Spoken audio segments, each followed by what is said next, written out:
Selamat malam dan selamat datang di dalam Oase episode ke-303. Malam ini sebelum kita masuk ke dalam Oase, mari kita datang di dalam keheningan kepada Tuhan. Dunia penuh dengan kebisingan, kelelahan, dan hati yang menjauh dari Tuhan. Mari memakai momen ini menjadi ruang bagi kita untuk kembali, mendengar suaranya, dan mencari wajahnya. Mari Bapak Ibu kita mengambil waktu berdiam di hadapan Tuhan.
Ya Tuhan, kami berserah hari ini untuk segala ketidakpastian yang ada, yang mengikuti, yang kami khawatirkan di masa depan. Malam ini kami datang berdiam. Tuhan, biarlah di waktu yang singkat ini Tuhan menenangkan hati dan jiwa kami. Terima kasih ya Tuhan. Terima kasih. Hanya di dalam nama Tuhan Yesus kami berdoa. Amin. Selamat jumpa lagi di dalam acara Oase kita. Dan pada bulan yang lalu kita sudah melihat Mazmur yang pertama, dan saya akan lanjutkan dengan Mazmur kedua, dan bulan depan akan kita teruskan lagi Mazmur yang ketiga, dan diharapkan bahwa ke depan saya mencoba untuk setia tetap mengambil renungan kita di Oase ini dari Mazmur. Bila terdapat Mazmur yang panjang, tentunya kita akan membaginya atas 2 bagian atau lebih sesuai dengan jumlah panjang daripada Mazmur tersebut. Tapi kebetulan Mazmur 2 dan Mazmur 3 nanti ke depan, bulan depan, itu merupakan Mazmur yang cukup pendek. Pada saat ini kita akan membahas Mazmur yang kedua. Sebelumnya mari kita tunduk kepala, kita mohon pimpinan Tuhan terlebih dahulu. Bapa dalam surga, kami ingin menyerahkan renungan kami ke dalam tangan Tuhan. Kiranya Tuhan sendiri yang boleh menolong setiap kami, sehingga pada waktu kami merenungkan firman-Mu akan menjadi sesuatu yang sungguh-sungguh berbicara kepada setiap kami, membaca situasi kehidupan kami, sehingga hidup kami adalah hidup yang dibentuk oleh firman Tuhan dan yang sesuai dengan firman Tuhan.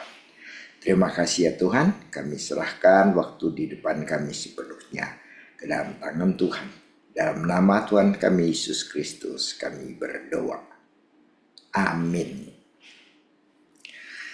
Mazmur yang kedua ini berbicara mengenai mengapa bangsa-bangsa memberontak.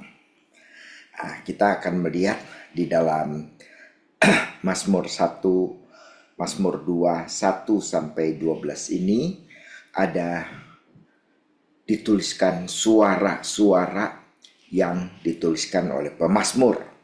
Jadi kita melihat bahwa 1-3 itu merupakan suara pemazmur, 4-6 kemudian suara daripada Tuhan, 7-9 adalah Raja Mesianik yang nanti akan datang, dan ayat 10-12 adalah suara daripada hikmat.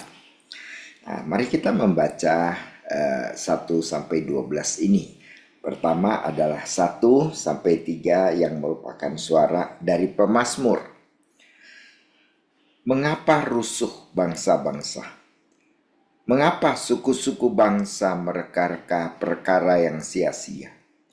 Raja-raja dunia bersiap-siap dan para pembesar bermufakat bersama-sama melawan Tuhan dan yang diurapinya. Marilah kita memutuskan belenggu-belenggu mereka dan membuang tali-tali mereka daripada kita. Ayat 4-6, suara daripada Tuhan. Dia yang bersemayam di surga tertawa, Tuhan mengolok-olok mereka. Maka berkatalah ia kepada mereka dalam murkanya dan mengejutkan mereka dalam kehangatan amarahnya. Akulah yang telah melantik Rajaku di Sion, gunungku yang kudus. Ayat 7 sampai dengan ayat 9 adalah suara daripada Raja Mesianik. Aku mau menceritakan tentang ketetapan Tuhan. Ia berkata kepadaku, anakku engkau telah kuperanakan pada hari ini. Mintalah kepadaku, maka bangsa-bangsa akan kuberikan kepadamu menjadi milik pusakamu dan ujung bumi menjadi kepunyaanmu. Engkau akan meremukkan mereka dengan gada besi, memecahkan mereka seperti tembikar tukang periuk. Dan yang terakhir adalah kata-kata hikmat. Oleh sebab itu, hai raja-raja, bertindaklah bijaksana. Terimalah pengajaran, hai para hakim dunia. Beribadahlah kepada Tuhan dengan takut dan ciumlah kakinya dengan gemetar, supaya ia jangan murka dan kamu binasa di jalan, sebab mudah sekali murkanya menyala. Berbahagialah semua orang yang berlindung padanya. Sampai di sini kita membaca firman Tuhan. Seorang ahli tafsir teologi, Walter Brueggemann, dia mengatakan ini adalah merupakan sebuah counter testimony, ya, sebuah kesaksian yang melawan, yang menandingi apa yang terlihat di dalam dunia ini. Ketika manusia menganggap dirinya adalah penguasa absolut daripada dunia ini. Mengapa bangsa-bangsa memberontak? Mengapa ini dalam bahasa Ibrani adalah lamah. Itu merupakan sebuah pertanyaan informatif, ya, merupakan seruan ketidakpercayaan.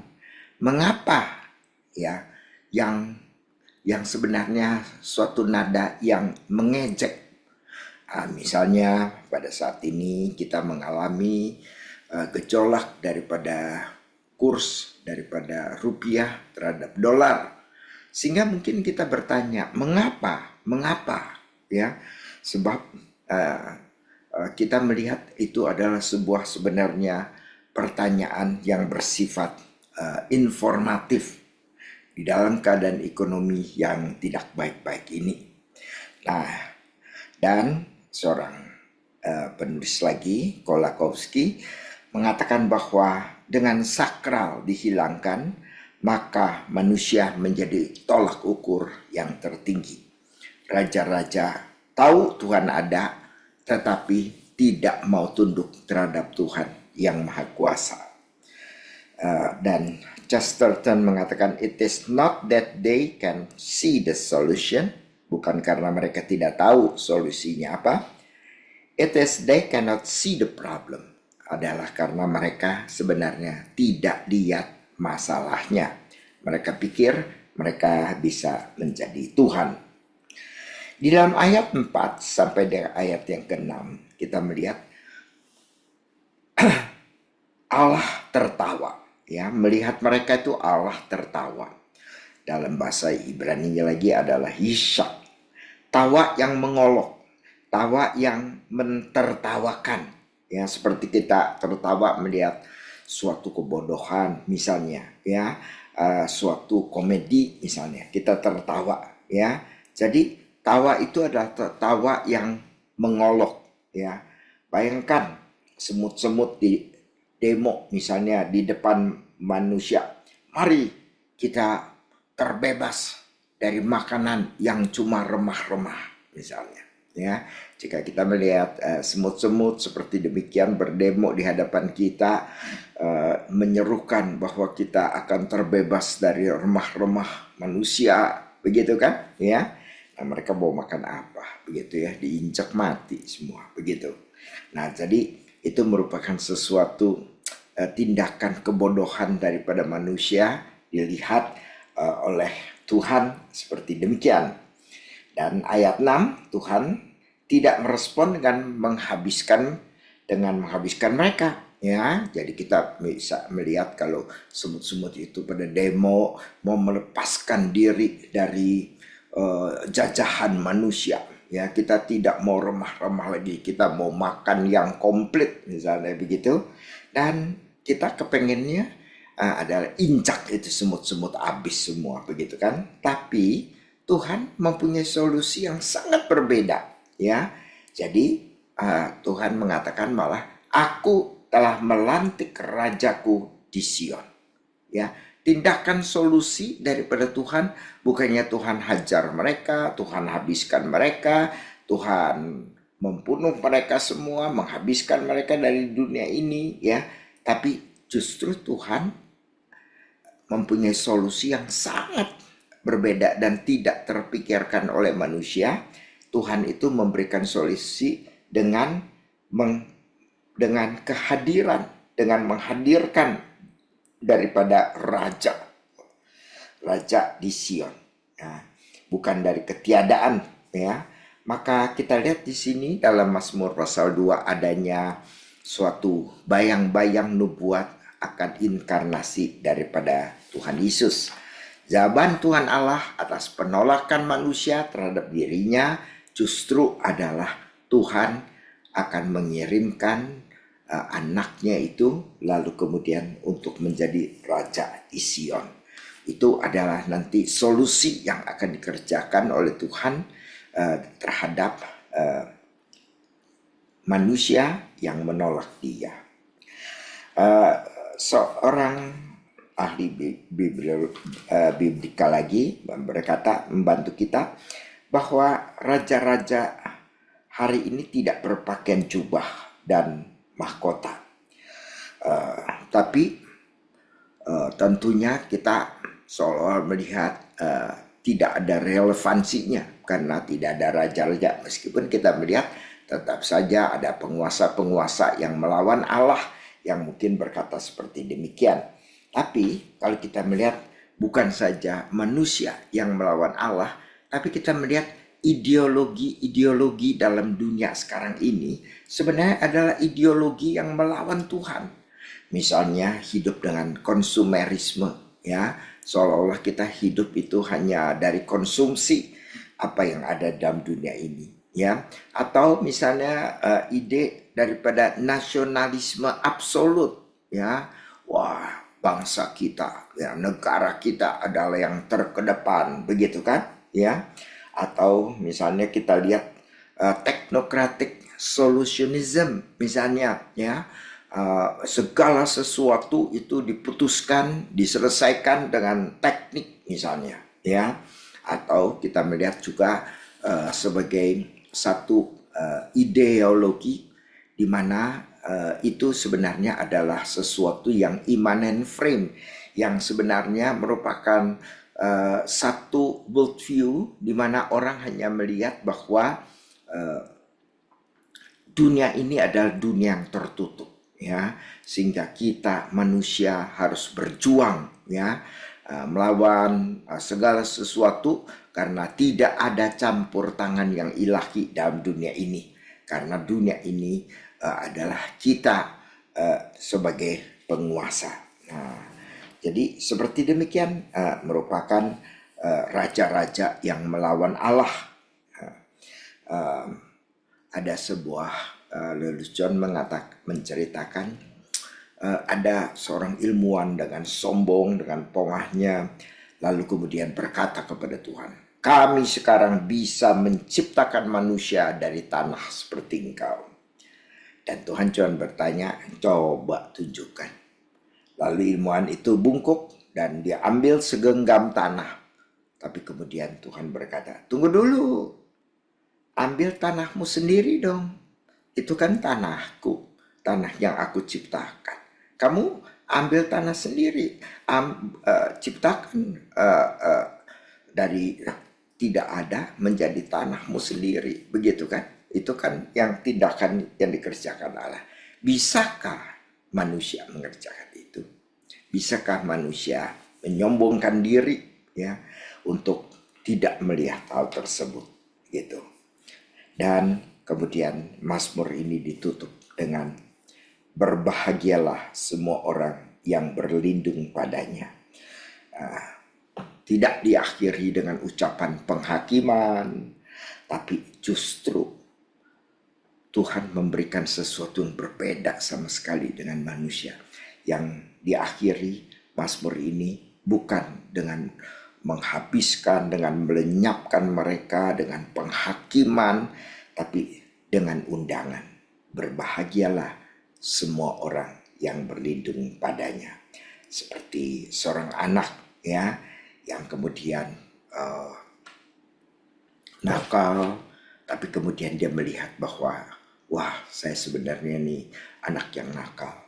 Maka kemudian dia lari kepada pelukan daripada orang tua. Maka demikianlah sebenarnya Mazmur 2 ini tidak memberikan solusi di mana Allah akan menghabiskan semua orang fasik, semua orang yang melawan dia, tetapi kemudian justru Tuhan mengemukakan solusi daripada masalah adalah bahwa dia akan melantik raja di Sion sebagai penyelamat kita.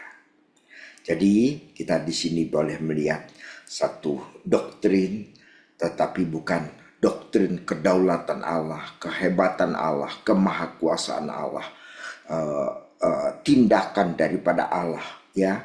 Tetapi Allah itu justru merespon dengan satu kehadiran dirinya, ya. Dia bukan menghakimi, dia bukan melenyapkan bangsa-bangsa yang dengan pongahnya itu melawan Allah, tapi kemudian Allah bahkan sebaliknya merespon dengan satu penyerahan daripada anaknya sendiri yang dia kirimkan ke dalam dunia ini untuk menyelamatkan orang-orang yang justru menghina Tuhan dan yang merendahkan Tuhan. Mari kita tutup Mazmur pasal 2 ini dengan doa daripada Anselm yang seperti demikian. Anselm menuliskan doanya. Let me seek you by desiring you and desire you by seeking you. Biarlah saya boleh mencari engkau dengan menginginkan engkau dan menginginkan engkau dengan mencari engkau. Biarlah setiap kita juga dapat memenuhi undangan daripada Tuhan untuk penyelesaian daripada solusi daripada persoalan kita. Mari kita berdoa.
Bapa dalam surga,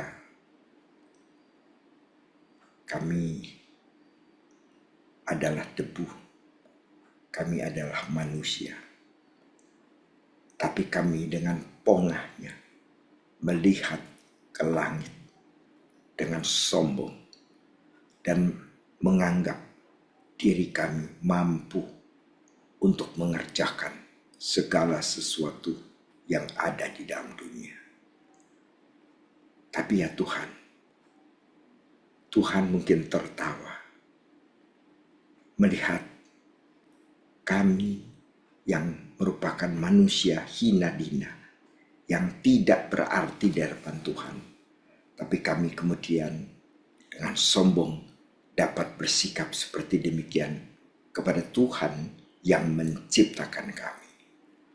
Ya Tuhan, maka Engkau tolong setiap kami, sehingga kami bisa benar-benar untuk hidup di hadapan Tuhan, bersyukur kepada Tuhan yang tidak menghabiskan kami, yang tidak melenyapkan kami, tapi yang justru mengirim anak-Mu yang tunggal untuk menyelamatkan kami semua. Biarlah undangan yang Tuhan berikan tidak kami sia-siakan, tapi kami boleh datang kepada Tuhan yang mengasihi kami, meskipun kami adalah orang yang berkata-kata dengan sombong, dengan pongah di hadapan Tuhan, dan memandang rendah kepada Tuhan sendiri. Terima kasih ya Tuhan atas kasih-Mu kepada kami.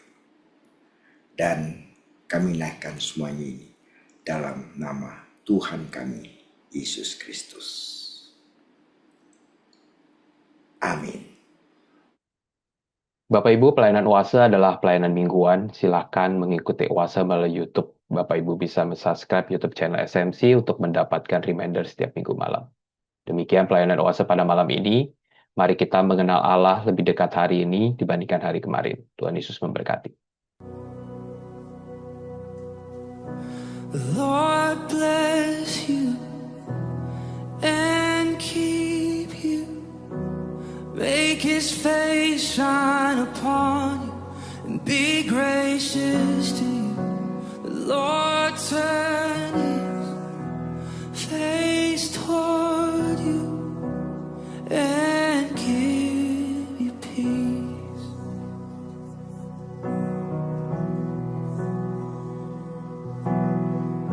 The Lord bless you and keep you. Make His face shine upon you and be gracious to you.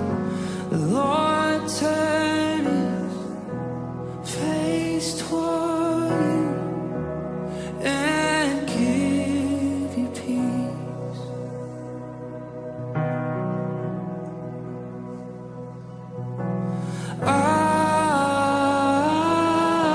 Amen. Amen.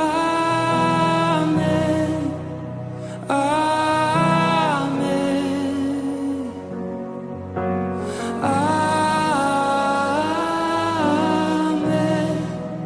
Amen. Amen.